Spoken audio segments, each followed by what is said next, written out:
Hello friends, welcome to your favorite channel IAS PCS Decoded Decode Syllabus Crack Exam। आज हम शुरू कर रहे हैं क्लास 12 सोसाइटी का चैप्टर 1 इंट्रोड्यूसिंग इंडियन सोसाइटी। ये चैप्टर बताता है कि सोशियोलॉजी एक ऐसा सब्जेक्ट है जो हमारे आसपास की सोसाइटी को एक नई नज़र से देखना सिखाता है। तो चलिए कॉमन सेंस से थोड़ा ऊपर जाके सोसाइटी को समझना शुरू करते हैं। सोचो एक छोटी सी लड़की है 6 साल की, उसने कभी हिस्ट्री, ज्योग्राफी या इकोनॉमिक्स नहीं पढ़ी, पर फिर भी उसे पता है कि घर में मम्मी पापा बड़े होते हैं, दोस्त के साथ शेयर करना चाहिए और टीचर से रिस्पेक्ट से बात करनी होती है। उसने ये सब कहाँ से सीखा? ना किसी बुक से, ना किसी क्लास से, बस जीते जीते नेचुरली ऑटोमेटिकली वो सब सीखती चली गई। इसी तरह हम सब सोसाइटी के बारे में कुछ ना कुछ जानते ही हैं। इसलिए सोशलॉजी एक ऐसा सब्जेक्ट है क्योंकि ये वही चीज़ सिखाता है जो हम हर दिन सीखते हैं या देखते हैं लेकिन कभी सोचा नहीं होता।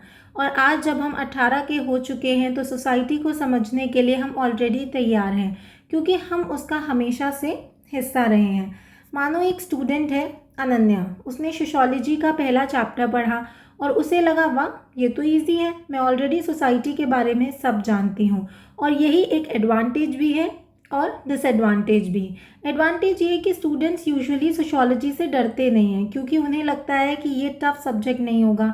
लेकिन प्रॉब्लम यही होती है, जो चीज़ें हम पहले से जानते हैं सोसाइटी के बारे में उन्हें हमें पहले अनलर्न करना पड़ता है। सोशियोलॉजी पढ़ने का स्टार्टिंग पॉइंट ही होता है जो हमने सोसाइटी के बारे में अब तक समझा था उसको एक बार साइड में रखकर नए तरीके से देखना, क्योंकि जो हम जानते थे वो हमारे अपने ग्रुप के हिसाब से होता है, जैसे हमारे परिवार, कल्चर या आसपास के लोग। ये बिलीव गलत भी हो सकते हैं और सही भी, लेकिन दिक्कत ये होती है कि हमेशा पार्शियल होते हैं। पार्शियल का मतलब दो तरीके से समझो, एक ये इनकम्प्लीट होते हैं यानी कि पूरी पिक्चर नहीं दिखाते, और दूसरा ये बायस्ड होते हैं यानी सिर्फ एक तरफ से सोचने वाले। इसलिए जब हम सिर्फ अपने ग्रुप के नज़रिए से सोसाइटी को देखते हैं तो हमें सोसाइटी का एक लिमिटेड और टिल्टेड वर्जन ही दिखाई देता है। सोशियोलॉजी एक ऐसा सब्जेक्ट है, एक ऐसी चीज़ सिखाता है जो और सब्जेक्ट्स नहीं सिखाते, कि दूसरे लोग आपको कैसे देखते हैं। ये बताता है कि कैसे आप खुद को बाहर से देख सकते हो जैसे आप किसी और को देख रहे हो। इसे कहते हैं सेल्फ रिफ्लेक्सिविटी या सिर्फ रिफ्लेक्सिविटी, यानी जब हम अपनी एक्शन, सोच और बिहेवियर को खुद ही ऑब्जर्व करते हैं बिना बायस्ड हुए। पर सिर्फ देखना काफ़ी नहीं होता, ये देखना क्रिटिकल होना चाहिए। अपनी तारीफ कम करो और अगर कुछ गलत है तो उसे पहले नोटिस करो। सही सोचे बिना खुद पर खुश मत हो जाओ और गलती हो तो उसे एक्सेप्ट करने का और हौसला रखो। जैसे एक मैप बताता है कि आप दुनिया में कहाँ हो, वैसे ही एक सोशल मैप बताता है कि आप सोसाइटी में कहाँ हो। अगर आप 17 या 18 साल के हो तो आप यंग पीपल वाले ग्रुप में आते हो। इंडिया की पॉपुलेशन के लगभग 40% लोग इसी ग्रुप में हैं। अगर आप किसी रीजनल या लैंग्वेज ग्रुप से भी बिलोंग करते हो, जैसे आप अगर गुजरात से हो तो गुजराती स्पीकर हो, आंध्रा से हो तो तेलुगु स्पीकर हो, आपके मम्मी पापा का जॉब है और घर की इनकम कितनी है, आपके इससे बेसिस पर आप किसी इकोनॉमिक क्लास में होते हो, जैसे लोअर मिडिल क्लास या अपर क्लास। आप किसी रिलीजन, कास्ट, ट्राइब या किसी और सोशल ग्रुप का भी पार्ट हो सकते हो। और ये सब मिलकर बताता है कि आपका प्लेस सोसाइटी में कहाँ है। अगर आपकी आइडेंटिटी जैसे एज, लैंग्वेज, क्लास, रिलीजन आपको सोसाइटी का सोशल मैप पर एक जगह देती है और ये बताती है कि आप किन किन लोगों से जुड़े हुए हो। सोसाइटी एक वेब की तरह होती है जिसमें अलग अलग ग्रुप्स और रिलेशनशिप्स होते हैं। सोशियोलॉजी ये समझाता है कि सोसाइटी में कितने तरीके के ग्रुप्स होते हैं, उनके बीच का कनेक्शन क्या होता है और ये सब आपके अपने लाइफ के लिए क्या मतलब रखते हैं। सोशियोलॉजी सिर्फ ये नहीं बताता कि आप या दूसरे लोग सोसाइटी में कहाँ फिट होते हो, ये उससे और ज़्यादा डीप जाता है। एक अमेरिकन फेमस सोशियोलॉजिस्ट सी राइट मिल्स सोशियोलॉजी कहते हैं कि सोशियोलॉजी आपको ये समझाता है कि आपके पर्सनल प्रॉब्लम्स और सोसाइटी के बड़े इश्यूज आपस में कैसे जुड़े होते हैं। जैसे कभी आपको लगता होगा कि घर के बड़े आपके साथ ठीक से ट्रीट नहीं कर रहे, या भाई बहन या दोस्तों का बिहेवियर समझ नहीं आता। कभी आप फ्यूचर को लेकर टेंशन में होते हो कि जॉब मिलेगी या नहीं, क्या बनेंगे लाइफ में। ये सब होती हैं पर्सनल ट्रबल्स, एक पर्सन की पर्सनल फीलिंग्स और वरीज। लेकिन सोसाइटी में ऐसे प्रॉब्लम सिर्फ एक इंसान को नहीं होती। जब ये प्रॉब्लम बहुत सारे लोगों के साथ होती है तब वो बन जाती है सोशल इशू। सोशियोलॉजी यही दिखाता है कि कैसे आपकी छोटी पर्सनल फीलिंग्स भी सोसाइटी के बड़े पिक्चर से जुड़ी हो सकती हैं। ये बुक आपको इंडियन सोसाइटी के बारे में बताती है, लेकिन सिर्फ कॉमन सेंस से नहीं, सोशियोलॉजी के नज़रिए से, यानी सोसाइटी को समझने का एक नया तरीका, सोचने का एक थोड़ा सा डिफरेंट एंगल। अब ये इंट्रोडक्शन की स्टार्टिंग में एक सिंपल बात समझनी ज़रूरी है। इंडिया की सोसाइटी आज जैसी है वो बस एक दिन में ऐसी नहीं बनी, उसके पीछे काफ़ी बड़ी प्रोसेसेस चले हैं। वो प्रोसेस क्या थे और कैसे उन्होंने सोसाइटी को शेप दिया, ये सब आप आगे डिटेल में पढ़ोगे। ये चैप्टर बस उस जर्नी का पहला कदम है। Review of this book. अब हम शुरू करते हैं इस बुक के बारे में। ये बुक सोशियोलॉजी की पहली टेक्स्ट बुक है। इसमें आप पढ़ेंगे कि इंडियन सोसाइटी का बेसिक स्ट्रक्चर, यानी हमारी सोसाइटी किस तरह से बनी हुई है, उसके मेन पार्ट्स क्या हैं। दूसरी टेक्स्ट बुक थोड़ी अलग है, वो फोकस करेगी सोशल चेंज पर और इंडिया में डेवलपमेंट कैसे हुआ इस पर भी। तो पहली बुक समझाती है कि सोसाइटी क्या है और दूसरी आपको बताएगी कि सोसाइटी कैसे बदली। अब हम शुरू करते हैं चैप्टर 2 से। ये चैप्टर है demographic structure of Indian population. जैसे आप जानते हो, इंडिया दुनिया का सेकेंड मोस्ट पॉपुलस कंट्री है और कुछ ही सालों में इंडिया चाइना को क्रॉस करके सबसे ज़्यादा पॉपुलेशन वाला कंट्री बन जाएगा। अब सवाल ये है कि सोशियोलॉजिस्ट और डेमोग्राफर्स पॉपुलेशन की स्टडी कैसे करते हैं, कौन से पॉइंट पॉपुलेशन में सोशली इम्पॉर्टेंट होते हैं और इंडिया में इन चीज़ों का क्या हाल है। और एक इम्पॉर्टेंट क्वेश्चन ये भी है कि क्या पॉपुलेशन सिर्फ डेवलपमेंट के रास्ते का ऑब्स्टेकल है या फिर ये किसी तरीके से डेवलपमेंट को हेल्प भी कर सकता है। ये चैप्टर इन्हीं क्वेश्चंस का आंसर ढूंढने की कोशिश करता है।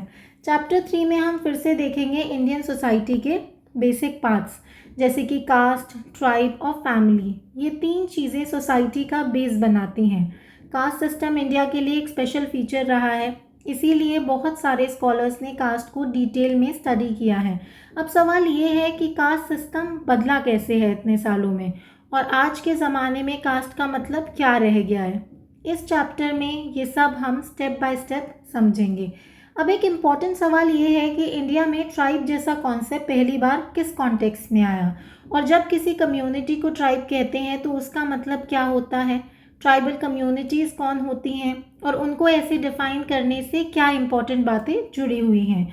आज के समय में ट्राइबल कम्युनिटीज़ अपने आप को कैसे समझती हैं, वो खुद को किस आइडेंटिटी से देखना चाहती हैं। साथ ही फैमिली, जो सोसाइटी का एक स्ट्रॉन्ग पार्ट है, वो भी आजकल बदलाव के प्रेशर में है। सोशल चेंज बहुत फास्ट हो रहा है और इसका असर फैमिली स्ट्रक्चर पे भी पड़ रहा है। इंडिया में फैमिली के अलग अलग टाइप्स हमेशा से रहे हैं, लेकिन अब उनमें भी कई नए चेंजेस दिख रहे हैं।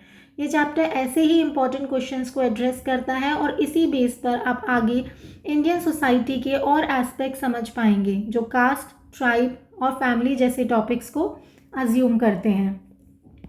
चैप्टर 4 में हम मार्केट को समझने वाले हैं, लेकिन सिर्फ बिजनेस या पैसे के पॉइंट ऑफ व्यू से नहीं, बल्कि सोशल और कल्चरल नज़रिए से। मार्केट एक पावरफुल इंस्टीट्यूशन है और दुनिया भर में ये बदलाव का बड़ा जरिया रहा है। सबसे बड़ा इकोनॉमिक चेंजेस पहले आया कॉलोनियल रूल के टाइम पर और बाद में आए डेवलपमेंट पॉलिसीज़ के थ्रू। इस चैप्टर में हम ये देखेंगे कि इंडिया में अलग अलग टाइप्स के मार्केट कैसे डेवलप हुए और इन मार्केट्स ने सोसाइटी में कैसे चेन रिएक्शंस शुरू किए। हमारी सोसाइटी के सबसे बड़ी प्रॉब्लम ये है कि बराबरी की कमी और लोगों को अलग करना, यानी कुछ लोग हमेशा पीछे रह जाते हैं और कुछ को ज़्यादा पावर मिल जाता है। चैप्टर 5 इसी टॉपिक पर फोकस करता है, इनइक्वालिटी एंड एक्सक्लूजन। ये चैप्टर देखता है कि कैसे कास्ट, ट्राइब, जेंडर और डिसेबल लोगों को सोसाइटी में अलग थलग किया गया।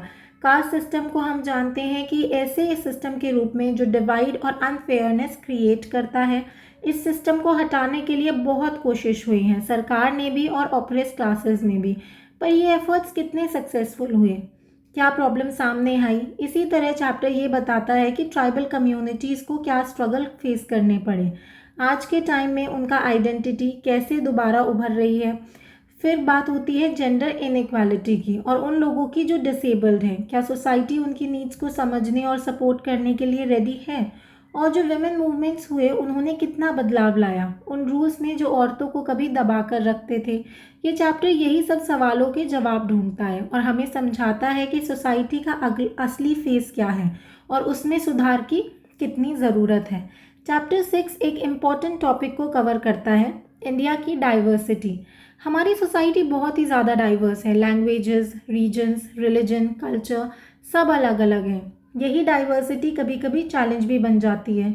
इस चैप्टर में आपको अपनी यूजुअल थिंकिंग से थोड़ा बाहर निकलना पड़ेगा। हम अक्सर कहते हैं यूनिटी इन डाइवर्सिटी, लेकिन इसके पीछे कई कॉम्प्लेक्स प्रॉब्लम्स भी छुपी होती हैं। हाँ, गलतियाँ हुई हैं, लेकिन इंडिया ने कुछ एरियाज़ में अच्छा भी किया है। तो सवाल ये है कि हमारी स्ट्रेंथ क्या है और हमारी वीकनेसेस क्या हैं, और सबसे इम्पॉर्टेंट आज के यंग अडल्ट जैसे आप कैसे हैंडल करेंगे प्रॉब्लम्स को, जैसे कि कम्युनल कॉन्फ्लिक्ट, रीजनल या लैंग्वेज बेस्ड ईगो या कास्टिज्म। ना तो इन प्रॉब्लम्स को इग्नोर करना सही है, ना ही इनसे डर के छुप जाना।